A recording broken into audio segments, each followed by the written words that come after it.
Bueno, son las 11:03 de la mañana aquí en Canarias.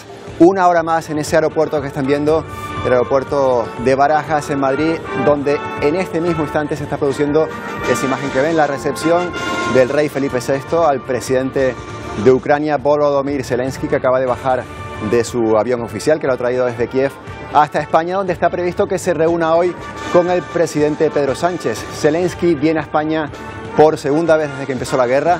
La primera fue aquella cumbre que se celebró en Granada en octubre del año pasado. En esta segunda vez sí que viene ya con una agenda oficial para lo que ha hecho Zelensky últimamente en diferentes países europeos, intentar recabar más fondos y sobre todo más armamento para la defensa de su país contra Rusia.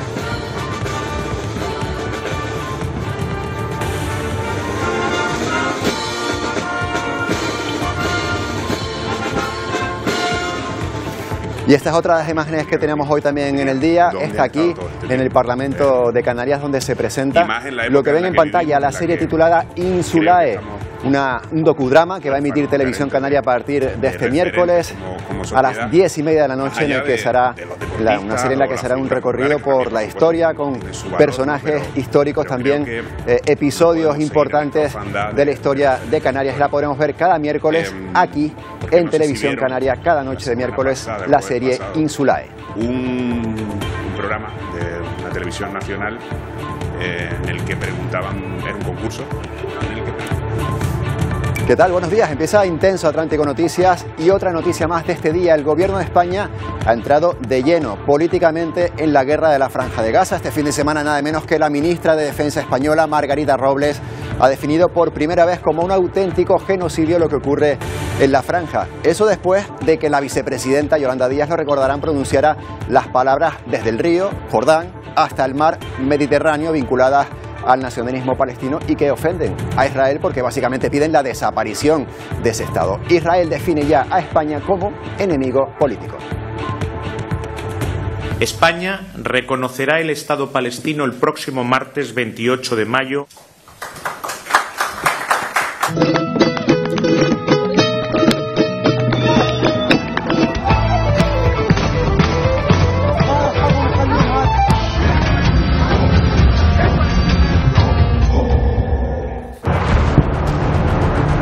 Esos pintorescos vídeos que han visto son la respuesta en las redes sociales del gobierno de Israel ante los reconocimientos del Estado palestino por parte de España, Irlanda y también Noruega. Pero hay más.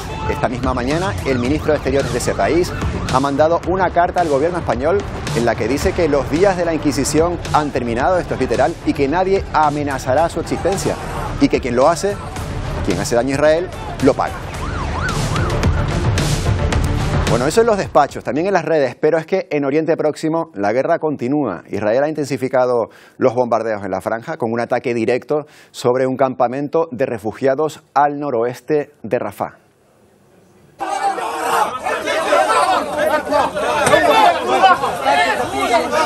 Lo que ven son momentos de angustia, también de incertidumbre que se vivieron esta pasada madrugada. Civiles y servicios de emergencia buscando restos de vida entre las llamas de las tiendas de campaña y escombros en ese campamento en Rafah.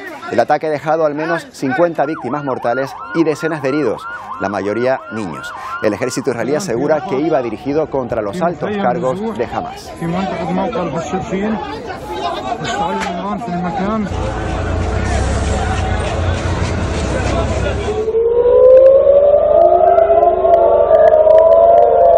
Y ese bombardeo de esta mañana llega como respuesta, dice Israel, al lanzamiento desde la Franja de Gaza de 8 cohetes por parte de Hamas hacia el centro de Israel, incluido su capital, Tel Aviv.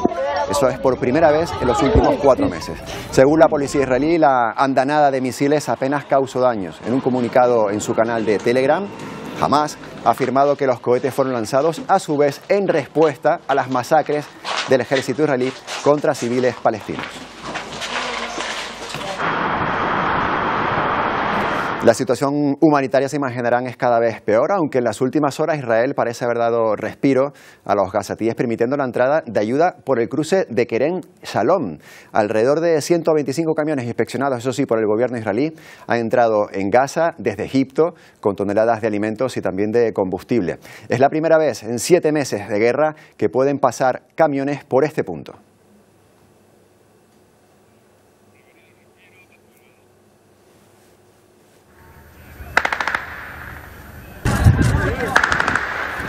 Naciones Unidas ha declarado que no hay hospitales accesibles en el norte de Gaza después de que los dos que aún funcionaban quedaran bajo asedio israelí. Solo 15 de los 36 centros sanitarios en la franja funcionan y lo hacen parcialmente. Los otros 21 están fuera de servicio, algunos de ellos incluso reducidos a escombros. Según la Organización Mundial de la Salud, los que funcionan triplican su capacidad.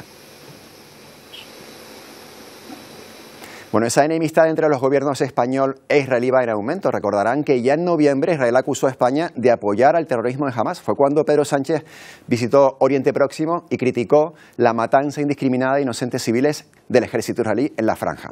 Este fin de semana la ministra de Defensa, Margarita Robles, lo ha definido por primera vez como auténtico genocidio. Y esta es la respuesta de Israel. El ministro de Exteriores ha enviado una carta al gobierno español en la que dice que los años de la Inquisición han terminado y que aquellos que atacan a Israel serán atacados por Israel.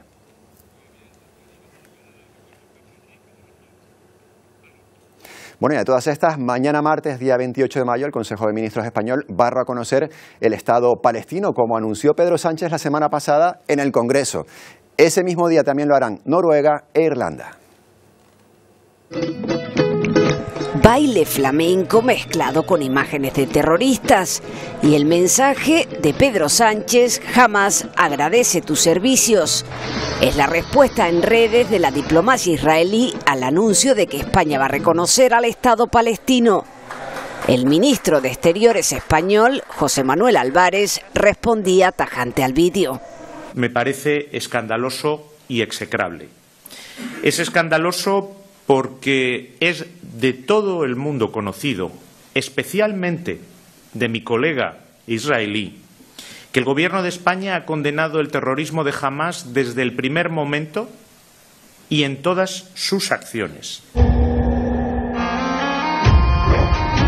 Noruega e Irlanda también han sido blanco de las críticas del gobierno de Netanyahu.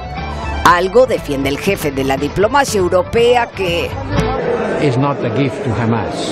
no es un regalo para Hamás, sino un paso para la seguridad y la paz en la zona. España se suma este martes a la lista de 142 países que ya reconocen a Palestina como Estado. Y hablando de reconocimientos, Alemania ha reconocido que la sentencia del Tribunal de Naciones Unidas obligando a detener el ataque de Israel en Rafah es vinculante. Lo ha hecho su ministra de Exteriores, justo coincidiendo con la presencia del presidente de Francia, Emmanuel Macron, en el monumento por las víctimas del Holocausto, que está en Berlín, en ese país, en Alemania. Un acto que está en la agenda de la primera visita de un presidente francés a Alemania en 24 años. Macron también ha dejado un mensaje ante las elecciones europeas, llamando a luchar contra la fascinación del autoritarismo que recorre el viejo continente.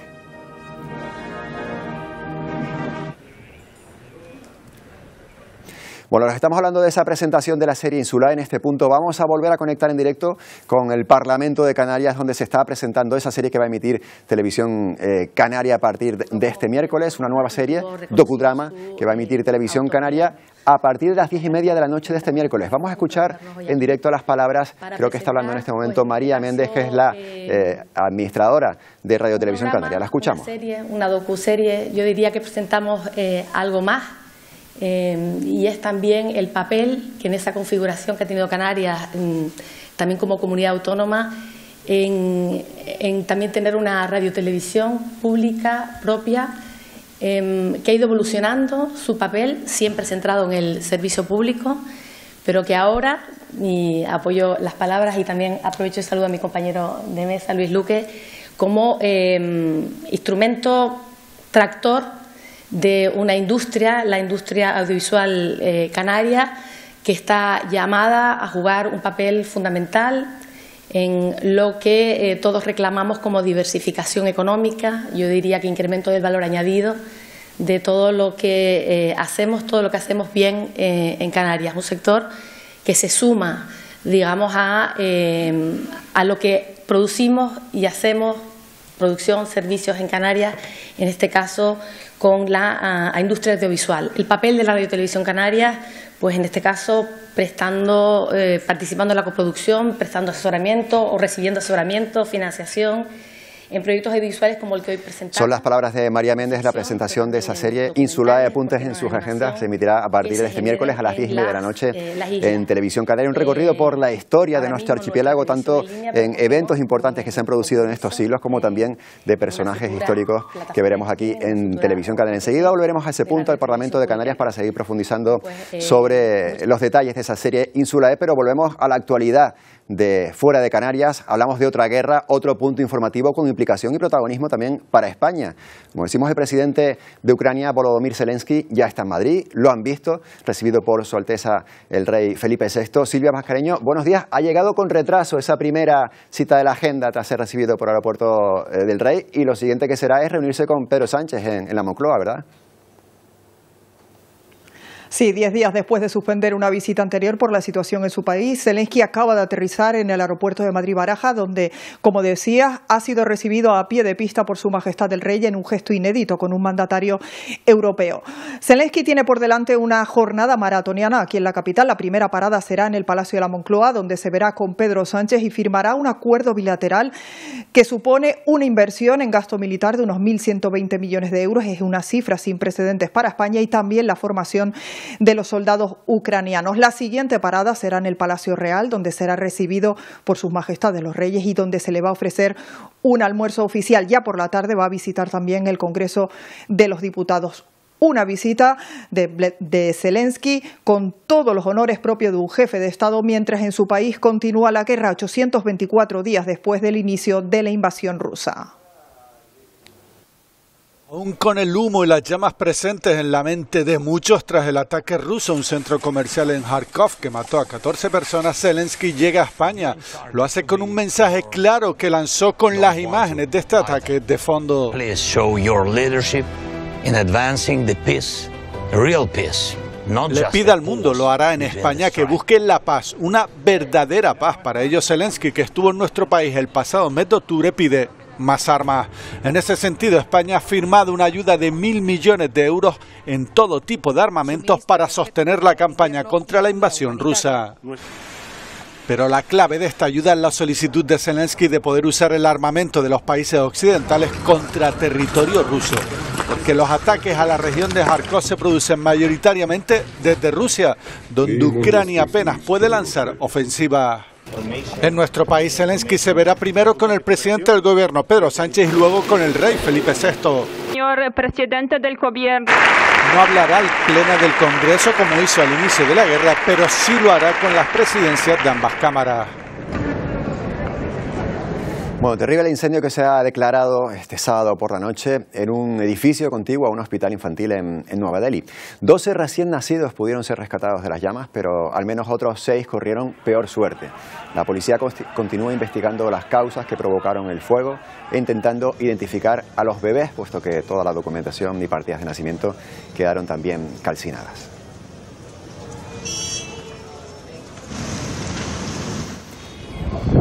Y en este mismo país, en la India, se ha sufrido otro gran incendio también el sábado. Un incendio de grandes dimensiones que arrasó con un parque de atracciones. Lo están viendo. Las autoridades del estado de Gujarat han confirmado que un total de 27 personas han fallecido, entre ellas 4 menores de edad.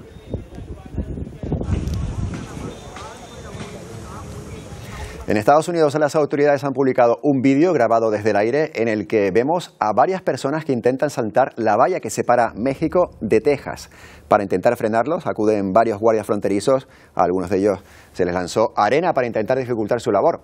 En esa zona han sido detenidos en lo que va de año en torno al paso unas 139.000 personas desde octubre del año pasado. Es una de las zonas más transitadas de la frontera, una frontera que intenta cruzar miles de personas, entre ellas muchas que en su camino por Centroamérica no saben hablar español. Personas que huyen de la pobreza, de persecuciones políticas o religiosas y también de guerras de países tan lejanos como Angola o Nepal.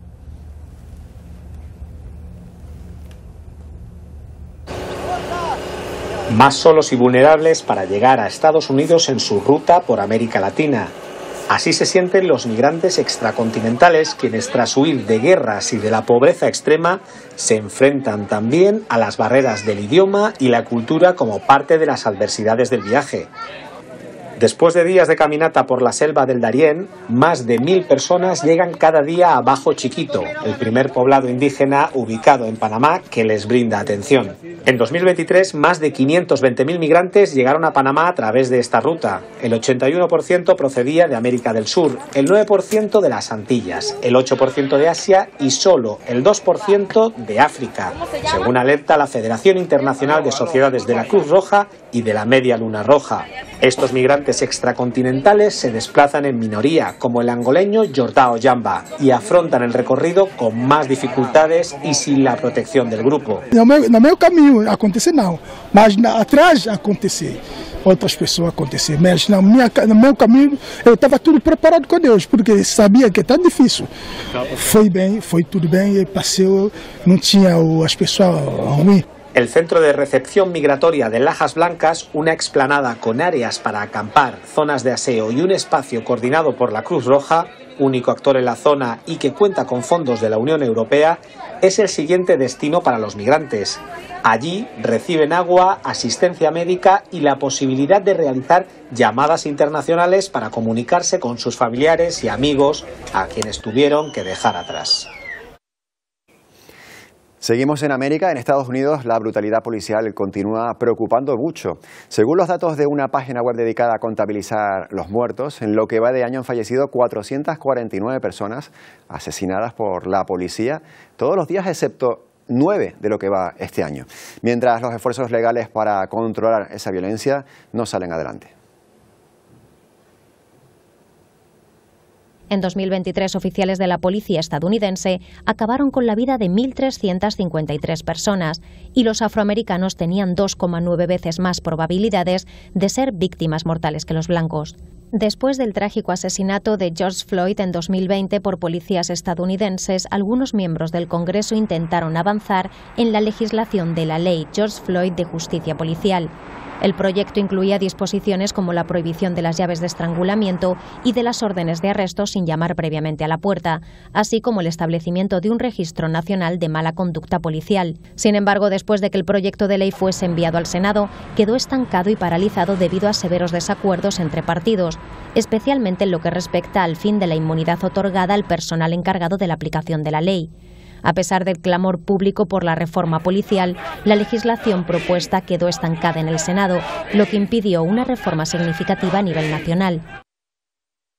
Volvemos ahora al archipiélago, donde la semana pasada se dio un paso por apostar por el uso medicinal del cannabis aquí en las islas. Es una proposición no de ley que presentó el Grupo Mixto en el Parlamento de Canarias. Su portavoz, Raúl Acosta, destacó que hay argumentos de sobra que justifican la apuesta que sea decidida por el cultivo y también por la explotación del cannabis de forma medicinal. Dice que así el sector primario de Canarias quedaría también estrechamente vinculado a la investigación farmacéutica o a la botánica. La proposición contó con el apoyo de todos los grupos excepto de Vox, que votó en contra.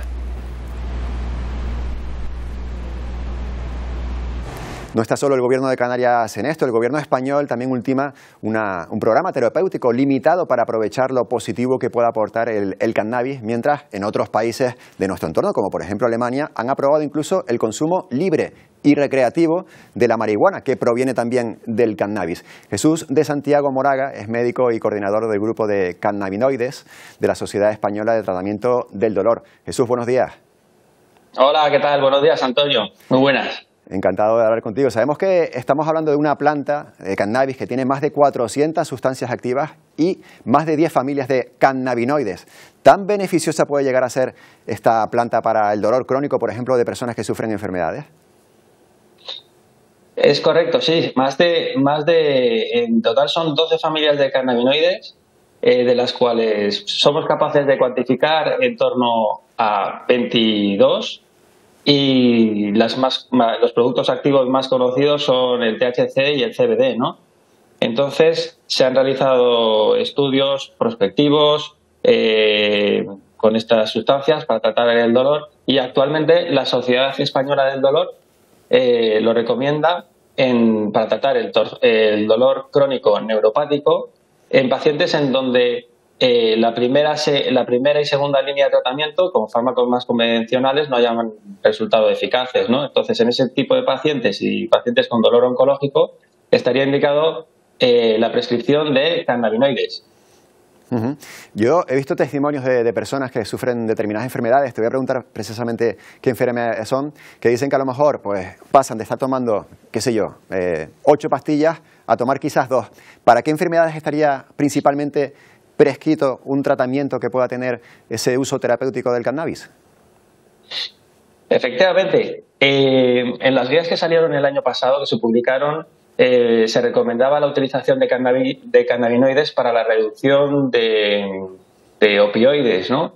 Pacientes que estén tomando altas dosis de opioides que no les resultan eficaces, estaría indicado iniciar tratamiento con cannabinoides, ¿no?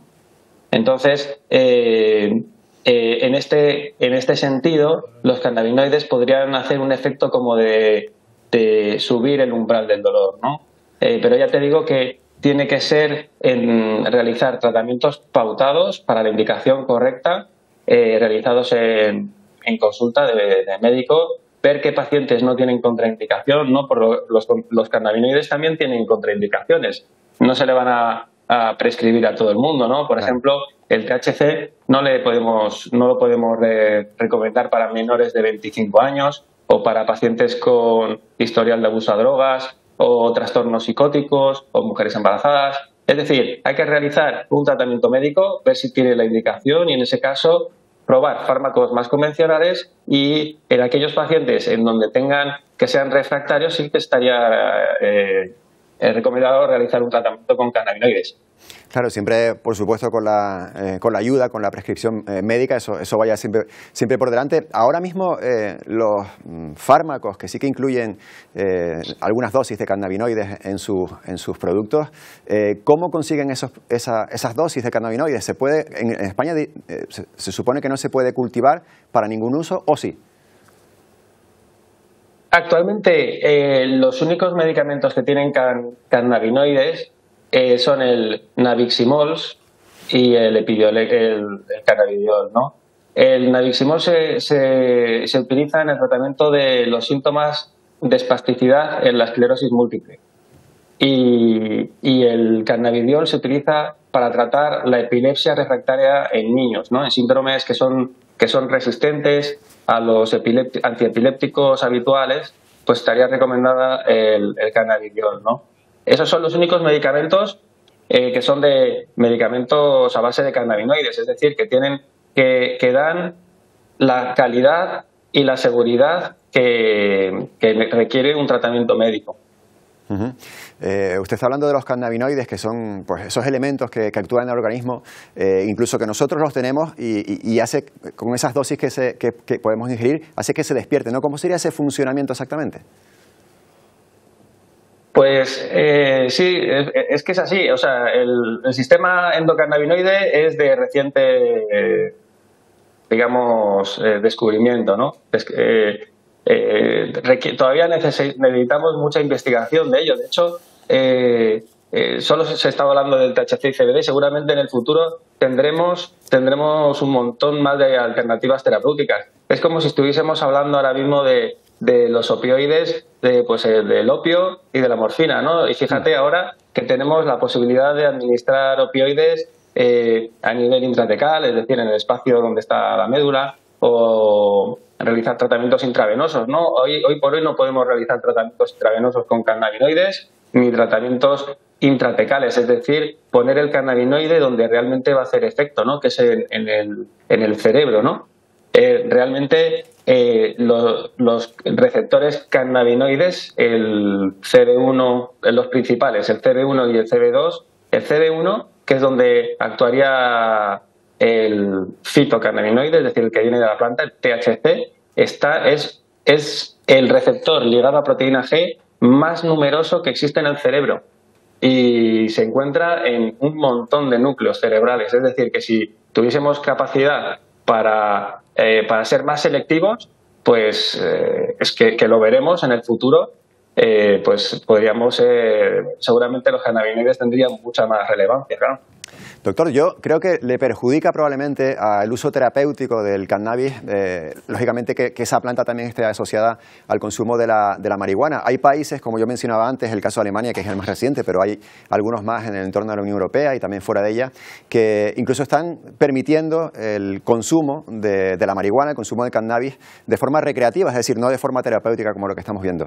Ese miedo que puede haber en España o en otros países a que entre pues una droga que se convierta en consumo legal, ¿puede afectar al desarrollo, a la investigación de esta otra parte del cannabis que puede ser la terapéutica? Sí, claro, sin ninguna duda. Es responsabilidad tanto de los profesionales como de médicos de comunicación ser muy específicos cuando hablemos, ¿no? Es decir, si hablamos de cannabis, seguramente podemos caer en el problema de estar hablando de nada, porque cannabis hay más de 1000 y pico cepas diferentes, estás hablando de cannabis o de cannabinoides, es decir, hay que especificar, ¿no? Yo creo que si hablamos de tratamiento de pacientes, de moléculas que van a receptores para producir un efecto, tendríamos que hablar de cannabinoides, es de lo que tendríamos que hablar. Todo lo demás, todo lo que es marihuana o cannabis recreativo, queda en otro punto donde ahí el médico pues no tiene si estamos hablando de pacientes y de tratar síndromes dolorosos, deberíamos hablar de cannabinoides, ¿no? Y efectivamente generar confusión pues no ayuda y digamos que el primer paso, todavía estamos ahí, el primer paso es intentar separar los términos y saber de qué estamos hablando en realidad, ¿no? Claro. Pues yo creo que, bueno, con esa labor de los investigadores, de médicos como usted, y también esa otra pata que estamos viendo en determinados países, incluso aquí en el Parlamento de Canarias, de la iniciativa política para un poco abrir los ojos sobre lo que estamos tratando, quizás esto vaya avanzando. Y principalmente lo más importante, que se pueda ayudar a personas como hacen ustedes con esa unidad del dolor, a paliar esos dolores crónicos que pueden sufrir algunos pacientes. Doctor Santiago Moraga, muchas gracias por habernos atendido. Muchísimas gracias. Gracias, hasta la próxima. Bueno, volvemos a la presentación de esa serie Insulae. Vicky Luis está con protagonistas ahí en el Parlamento de Canarias. Vicky, cuéntanos. Buenos días, pues sí, mientras se proyecta esa serie en una de las salas donde hoy se está haciendo la presentación de esa serie, como dices, Insulae, que se estrena en Televisión Canaria este próximo miércoles a partir de las 10:30, estamos con una de las protagonistas, con la protagonista del primer capítulo, bajo la figura de Mercedes Pinto. Ella es Paula Garó, lo digo bien, ¿verdad? Sí. Bueno, cuéntanos cómo ha sido preparar un papel de una mujer tan importante, tan polifacética y además se expresa en esta serie por sus distintas fases. ¿Cuál ha sido la tuya? La mía ha sido la comprendida entre los 20 y los 30 años, fue su etapa más dura cuando recibió los golpes de su marido y fue una experiencia muy gratificante gracias al director Willy, que lo trabajó con mucho cariño y mucho respeto, y también mi compañero Avián de la Cruz, que fueron escenas muy potentes pero muy bien, y nos hacen entender este tipo de series el por qué estamos hoy aquí, de dónde venimos. Entonces interpretarla ha sido maravilloso. ¿Tú conocías esa parte o esa faceta de Mercedes Pinto, porque fue pionera escribiendo también en la lucha del feminismo, huyó, no sé si conocías todo lo que nos tenía que ofrecer hasta que esta serie llegó a ti? No sabía quién era Mercedes Pinto, o sea, soy real. Y una vez empezamos a investigar y me empezaron a contar y empezamos a trabajar, fue un descubrimiento, y sobre todo por ser canaria, o sea, una luchadora convertida en leyenda. Bueno, también para los que no lo sepan, ella tuvo que exiliarse a América porque fue una de las mujeres pioneras en la separación, en el divorcio. De hecho, decía del divorcio que era como sanearse el cuerpo. Esa parte no es la que te toca a ti, esa es otra, porque hay varias compañeras. Cuéntanos un poco cómo es el proceso. Efectivamente, somos 4 actrices las que interpretamos a las diferentes etapas de Mercedes Pinto, y la que a mí me tocó fue justo cuando se casó y los maltratos cuando lo empezaron. Entonces justo termino yo de mi personaje cuando pasa algo terrible, que ya veréis el miércoles, y es cuando ella se pone ya en lucha y pasa todo con nuestra compañera Yanili Hernández. Pues muchas gracias, que disfrutes también de todo este proceso, el que viene ahora, ¿no? Enseñárselo al público, y bueno, como han escuchado, no es solo una serie al uso, también nos va a enseñar muchas cosas, es una serie documental que podrán ver ese estreno el próximo miércoles a partir de las 10:30 en Televisión Canaria. Muy bien, Vicky y Luis, muchas gracias. Apuntamos esa fecha, este miércoles ya, pasado mañana a las 10:30 en Televisión Canaria. Seguimos en Atlántico Noticias y hablamos de la revista National Geographic, que vuelve a llevar a su portada una fotografía hecha en Canarias. Se trata del interior de uno de los tubos volcánicos más jóvenes del mundo. Es el rastro subterráneo que dejó la erupción de 2021, fotografiada, eso sí, por Arturo Rodríguez. Es la tercera portada que consigue estampar este profesional que dice haber cumplido un sueño de niño, del que culpa a Félix Rodríguez de la Fuente y también a Clint Eastwood. Enseguida le vamos a preguntar por qué y nos meteremos con él en ese tubo bautizado como el tubo rojo.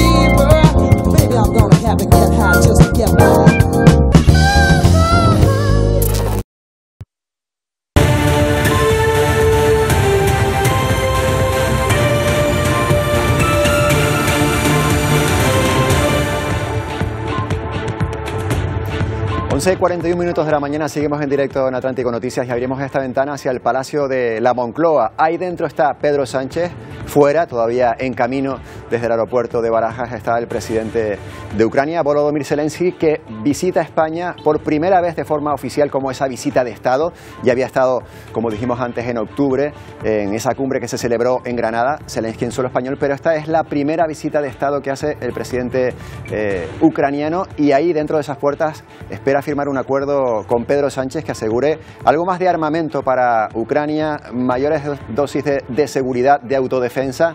También España se va a comprometer, según se ha informado, a una formación del ejército ucraniano aquí en suelo español y también la atención de heridos en la guerra de Ucrania también por parte de España. Para España supone un acuerdo histórico porque nunca antes se había firmado un acuerdo de prácticamente, según informa El País, citando a algunos expertos en la materia, más de 1.000 millones de euros en todas estas cuestiones, en armamento y diferentes ayudas para Ucrania. Es la primera vez que el gobierno español firma un acuerdo con otro país de tanta cantidad de dinero. También, según esas informaciones, parte del armamento se va a fabricar aquí en España. Estamos pendientes de la llegada del presidente ucraniano a la Moncloa.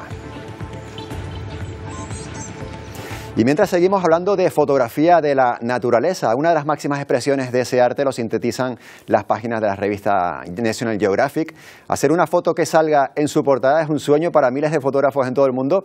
¿Y qué se sentirá cuando vives esa experiencia? La de ver una foto hecha por ti en la primera página de una de las revistas más prestigiosas del mundo, y no una vez, sino incluso tres.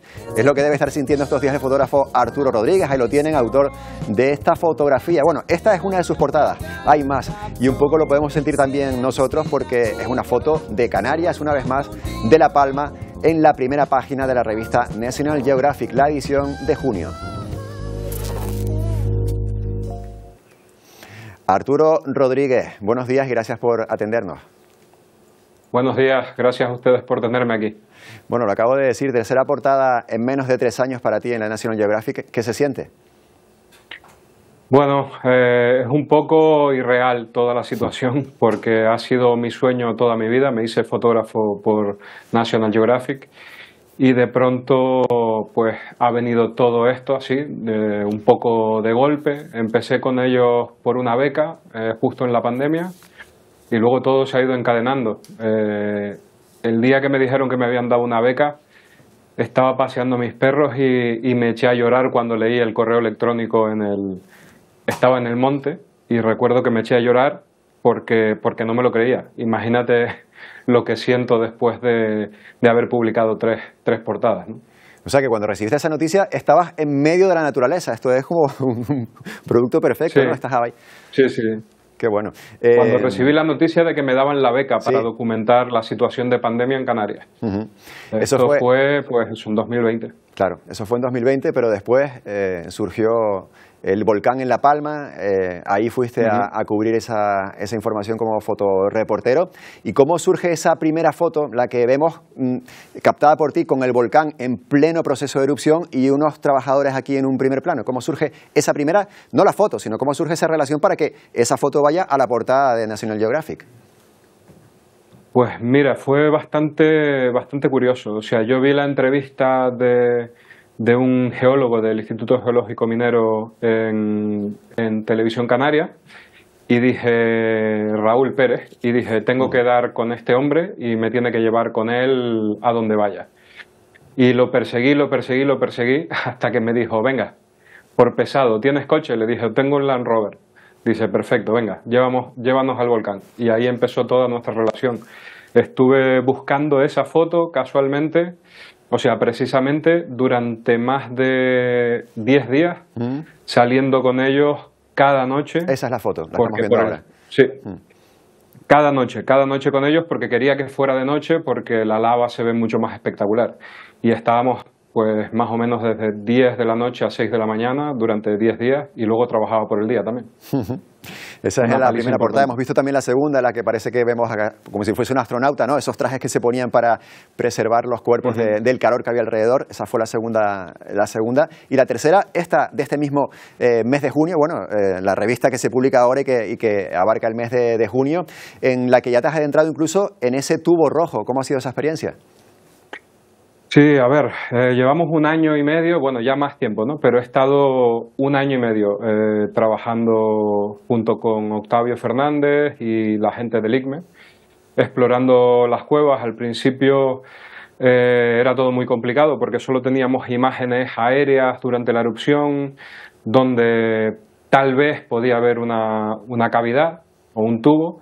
Y lo que hacíamos era caminar con esos puntos GPS sobre el Malpaís, y cuando veíamos uno de esos huecos entrábamos a ver. Muchas veces no se podía y se sigue sin poder porque las temperaturas son muy altas. El tubo rojo tiene la particularidad de que tiene al menos conocidas 3 entradas diferentes, con lo cual se ventila. Y por eso se mantiene a unos 60 grados en algunos puntos y a 40 en otros puntos. Y ahí podemos entrar con equipo y hacer fotos. El problema es que a partir de cierta temperatura, tú lo sabrás, da igual que puedas entrar con un traje especial porque las cámaras y los termómetros y todo no va a funcionar, porque toda la tecnología a partir de los 60 está caput y no podemos hacer nada. Ahí había que hacer juegos malabares prácticamente para hacer esas fotografías. Tengo 2 últimas preguntas y poco tiempo. Una de ellas es, hemos visto esta foto en la portada, dentro vemos más material tuyo, ¿verdad? 30 páginas. 30 páginas. Exactamente. Nada más y nada menos. Sí, un montón de fotos. Sí. Hay que ir corriendo al kiosco a por esa National Geographic. Y la última, ¿qué ha tenido que ver Clint Eastwood, Arturo, en todo este proceso, en el que tú te dedicas a la fotografía de la naturaleza? Fue una reafirmación realmente. Después de, como te dije, de empezar mi carrera por National Geographic, los puentes de Madison fueron como la reafirmación absoluta de yo quiero tener esa vida, claro, sin duda. Me lo veía venir, ¿La estás teniendo? Sí, sin duda estoy viviendo un sueño. Y estoy muy contento y muy orgulloso de estar aquí, saliendo de un pequeño barrio de Santa Cruz de la Palma. La suerte nuestra, Arturo, es que ese sueño que estás viviendo lo podemos ver nosotros a través de tus fotografías. Así que muchas gracias por compartirlas y enhorabuena por esta tercera portada. Gracias a ti. Gracias, Arturo. Bueno, nos vamos de La Palma, de hablar con Arturo, al plató de Ponte al Día, donde nos esperan Wendy Fuentes y Pedro Machín. ¿Qué tienen preparado para hoy, compañeros? ¿Cómo empiezan la semana? ¿Qué tal, Hola, Antonio? Muy buenos días. Pues enseguida vamos a comenzar Ponte al Día en este lunes en el que volvemos a ejercer de altavoz de algunas de sus denuncias, como por ejemplo la de algunos vecinos del entorno del albergue municipal de Santa Cruz de Tenerife. Se quejan, dicen, de la inseguridad que impera en la zona desde hace tiempo. Vamos a estar allí para escuchar ese testimonio. También escucharemos el testimonio de Trini. Es una madre gran canaria que denuncia el acoso escolar que está recibiendo su hijo desde principios de curso. Sin duda es un problema que todavía se palpa en muchos centros educativos. Y ya saben que un equipo de este programa de Ponte al Día ha pasado unos días en Aragón conociendo de cerca, por ejemplo, cómo se trabaja la tierra allí, pero también acercándonos las historias de algunos canarios que viven fuera de las islas. Hoy nos abren las puertas de la Casa de Canarias, un punto de encuentro para todos aquellos que se encuentran en esa comunidad. Vamos a presenciar de alguna manera un hermanamiento entre Aragón y también Canarias. Y por supuesto también vamos a poner el foco, vamos a tomar el pulso en uno de los grandes problemas que tiene este archipiélago, ya lo están viendo, la vivienda. Muchos compradores, muchas personas personas que ponen su vivienda en venta y que no consiguen compradores debido a los altos precios. También municipios donde es prácticamente imposible comprar. Vamos a mostrar datos, vamos a hacer un análisis radiografiado de cuáles son estas zonas más tensionadas y todo esto como uno de los temas que tendremos hoy en Ponte al Día. Pero como saben, en tan solo unos minutos comenzamos nuestro programa de hoy con más temas a tratar. Hasta ahora. Hasta ahora. En unos minutos les vemos aquí en Televisión Canaria. Bueno, seguimos en nuestro recorrido en estos últimos minutos de Atlántico Noticias para hablar de Estados Unidos, donde los tornados vuelven a causar importantes daños también personales. Una veintena de personas han perdido la vida. Esta es la imagen que van a ver de uno de esos tornados que pudo ser captado por un vídeo aficionado. A vista de dron vemos también en estas otras imágenes el rastro de destrucción que ha dejado a su paso. Inmuebles destruidos en Texas, uno de los estados más afectados. En Kentucky el gobernador ha declarado el estado de emergencia. Más de 190.000 personas se han quedado sin electricidad en estas zonas de Estados Unidos.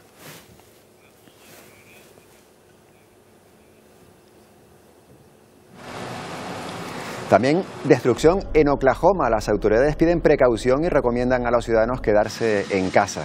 Las últimas tormentas han dañado edificios y han derribado líneas eléctricas y también árboles. Además, Estados Unidos se prepara para una temporada extraordinaria de huracanes en el Atlántico a partir del día 1 de junio.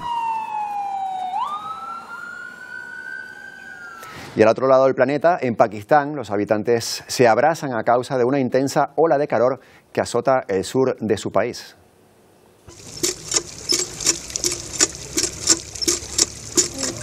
Meterse debajo de una fuente, aunque sea como esa que están viendo, es la mejor forma de llevar este calor. Con temperaturas que rozan los 50 grados, trabajar es una tarea también complicada. Muchos aprovechan las horas centrales del día para tumbarse delante del aire acondicionado. El problema, dicen, es que lo peor del verano está aún por llegar.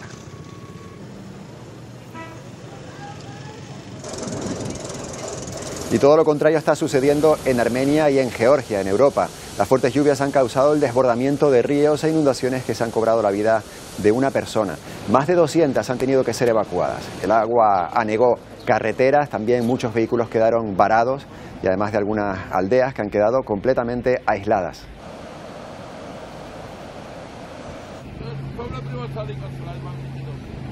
Continúa la lucha contra el reloj para rescatar a supervivientes en Papúa Nueva Guinea, después de la avalancha que sepultó el pasado viernes una aldea remota. Las carreteras y caminos han quedado destruidos, lo que dificulta el acceso de los servicios de emergencia. Naciones Unidas habla de 670 fallecidos, mientras que las autoridades locales estiman que unas 2.000 personas podrían haber quedado enterradas por el derrumbe. Un fuerte terremoto causó el deslizamiento de tierra que en algunos puntos alcanzó una altura de hasta 8 metros.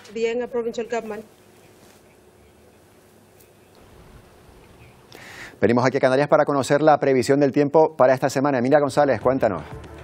Buenos días, Antonio. Bueno, pues bastante más tranquilito que lo que acabamos de ver, desde luego. Así se va a despedir el mes de mayo, con estabilidad, con tiempo primaveral, y así vamos a recibir, por raro que parezca, el mes de junio. Vamos con la imagen de satélite. De momento tenemos nubosidad baja que durante la madrugada ha ido entrando al norte de las islas, alguna gota ha llegado a dejar, y nubosidad alta que se está colando por el sur del archipiélago y que en las próximas horas irá en aumento. Vamos con la imagen de satélite en el canal visible. Hoy la nubosidad baja es más frecuente en las islas orientales, en Fuerteventura y en Lanzarote, también en la mitad norte de la isla de Gran Canaria, nordeste de la isla de Tenerife. Esta mañana a primera hora algunos problemillas también en Tenerife Norte, en el aeropuerto, por esa densa niebla que hasta ahora ya no existe. En la cara este de la isla de La Palma, norte de La Gomera y norte del Hierro. 4 litros por metro cuadrado han dejado esas precipitaciones, por ejemplo, en puntos de Breña Baja, en la isla de La Palma, 3 litros por metro cuadrado en Tacoronte, en el norte de Tenerife, y 74 kilómetros por hora ha llegado a soplar el viento en la aldea de San Nicolás, 72 kilómetros por hora, por ejemplo, en Pájara, en la isla de Fuerteventura. Y eso es, en general, a grandes rasgos, lo que vamos a tener durante las próximas horas. Vamos a seguir con ese tipo de nubosidad baja. En teoría, el anticiclón sigue girando en el sentido de las agujas del reloj, se va a ir aplastando y va a ir subiendo desde las Azores al oeste de Galicia, y se va a quedar, va a enviar vientos del norte, incluso el noroeste, pero las temperaturas prácticamente no lo van a notar. Van a descender ligeramente durante las próximas horas, pero mañana, martes y el miércoles se van a mantener sin grandes cambios, sobre todo en zonas de medianías. De hecho, no van a ser frías tampoco. Respecto a la velocidad del viento, las rachas no van a ser intensas, van a amainar, pero la velocidad del viento sostenido sí se va a mantener por lo menos durante la jornada de este lunes. Vemos como a medida que se acerca el martes ese viento tiende a amainar ligeramente, manteniéndose sobre todo en los canales y en los extremos noroeste y sureste. El miércoles prácticamente desaparece todo ese viento sostenido y de cara al jueves lo mismo, se mantiene sin grandes rachas de viento con los extremos noroeste y sureste, sobre todo en canales entre islas, ya no dentro de las islas sino en los canales entre islas en torno a los 25-30 kilómetros por hora, con lo cual tiende a amainar desde hoy hasta el miércoles. La previsión a qué apunta, por lo tanto, para mañana martes, bueno, pues será una jornada nuevamente con nubosidad, sobre todo en la cara norte de las islas, nubes de tipo bajo en torno a los 1.300 metros de altitud, con cielos bastante abiertos en el sur de Gran Canaria, también a medida que avance el día, sobre todo a partir del mediodía en Fuerteventura y también en Lanzarote, intervalos nubosos sin mayores consecuencias porque la probabilidad de lluvia tiende a reducirse mañana martes, con viento que va a soplar, como digo, del nordeste en las islas occidentales moderado y de componente norte también moderado en las islas orientales, temperaturas sin grandes cambios, entre los 23 y 25 grados las máximas en las capitales de las islas y fuerte marejada con olas que podrían acercarse a los 2 metros en las costas del norte y marejadilla en las costas del sur. Y más o menos, Antonio, así va a continuar la semana con este tipo de situación, una situación primaveral con temperaturas suaves, con viento que tampoco va a ser muy importante y en general es lo que vamos a tener por lo menos durante buena parte de la semana. Vamos tomando nota, Emilia, de lo que nos espera para los próximos días. Y una de las buenas noticias que veo ahí es que el verano todavía tarda en llegar, que no se va adelantando, así que me quedo con eso. Curiosamente, este mayo y este junio parecen ser más fresquitos de lo que por lo menos fueron el año pasado. Vamos a ver si vamos manteniendo ahí el calor un poco a raya. Gracias, Emilia, hasta mañana. Bueno, y donde también buen tiempo y no es habitual, ya saben que uno de los secretos más guardados de París es que casi siempre, muchos días llueve. Bueno, pues este fin de semana en París la lluvia dio una tregua para celebrar un picnic gigante en la famosa avenida de los Campos Elíseos, comiéndose sándwiches de pollo, fresas, galletas, bueno, todo lo que pudieron estos participantes en el picnic, empaquetados así en cestas proporcionadas por los organizadores. Ahí lo tienen, los participantes seleccionados por sorteo, no podías presentarte ahí tú mismo, comieron baguettes, como no, en Francia, elaboradas por chefs locales sobre un mantel de 200 metros de largo, hecha con tela reciclada. El objetivo era mostrar que los Campos Elíseos, famosos por sus tiendas, por sus boutiques y por sus restaurantes caros, frecuentados por turistas, pues también sirven para ir de compras, no solo para ir de compras, sino también para disfrutar por los propios parisinos. Ahí lo ven, con luz del sol, esos sándwiches, esas baguettes y disfrutando de los Campos Elíseos, uno de los lugares más famosos de Francia. Con esta imagen lo dejamos por hoy, ya saben que volvemos mañana en una nueva edición de Atlántico Noticias a las 11 de la mañana. Adiós.